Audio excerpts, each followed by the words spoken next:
Okay, we're leaving. I had to take Poppy for a little walk so she could do her thing. So now we're going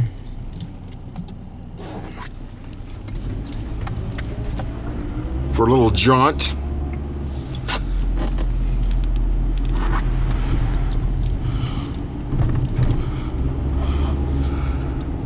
Now, that's the radio station over there, and I live down here.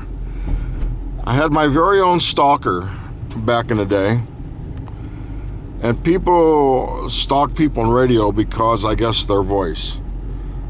Because I'm too ugly. If you saw me in person, they would be laughing too much to stalk me. Anyway, this car kept following me home. I didn't realize it till about 3 weeks into it. I'm like, that car is, it looks awful familiar. I mean, it's like keeps following. Well, I had a friend of mine who was a sergeant on the police force that I was taking karate lessons from. We actually set up like an ambush, and sure enough, we were going to where I lived, and he pulled in behind her, and started asking questions. Well,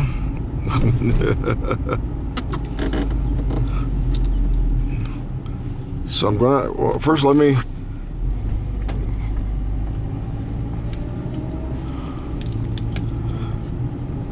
anyway,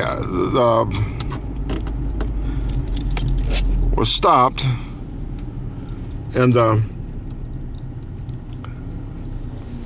person said that, well, no, I wasn't going to do anything. So he asked if he could search the car, and she said yes. And lo and behold, she had a .357 under her seat. When questioned, she said, "Oh, I wasn't going to do anything. I wasn't going to do anything to him." That's the first time I've ever been scared. Really scared. Okay, up here in the corner is a quad apartment. And right here, I lived in that one right there. And when our apartment was broken into, they broke into that window right there. That's the bedroom window. And they broke into it. So, what are you gonna do? Poppy wants to look outside so she can get wet. So let me roll the window down for Poppy, so she can pretend like, oh, I want to look out the window. There you go, Pop.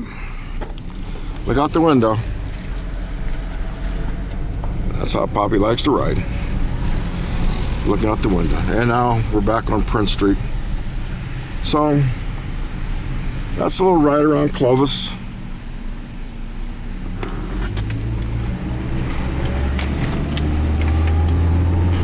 Unique little town, and of course the big Air Force base 7 miles away is really what makes this town.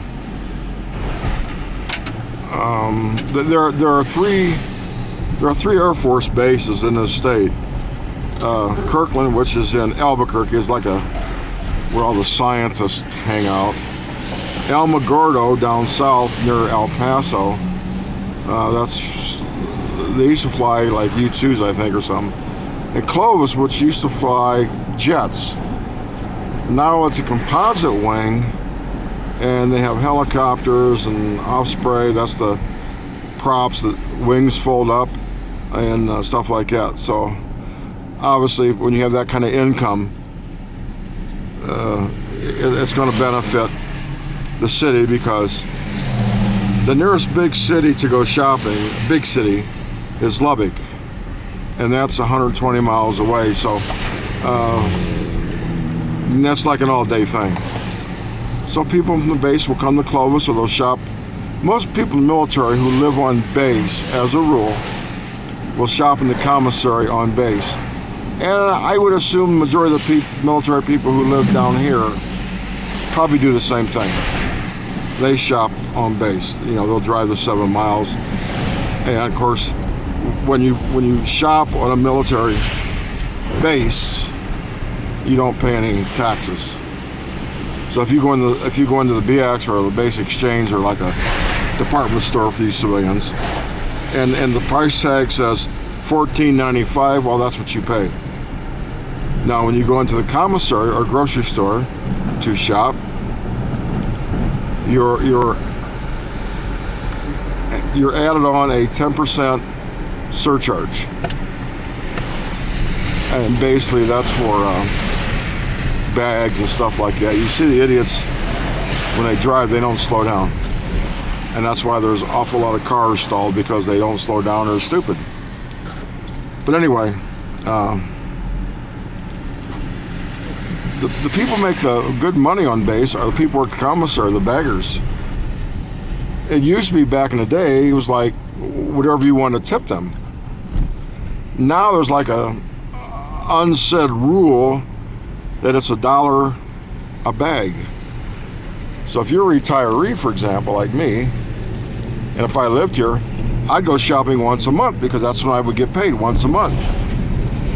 And you get people who live 100 miles away from here, they'll drive that 100 miles to go shopping. All right, it's Friday. Poppy and I have,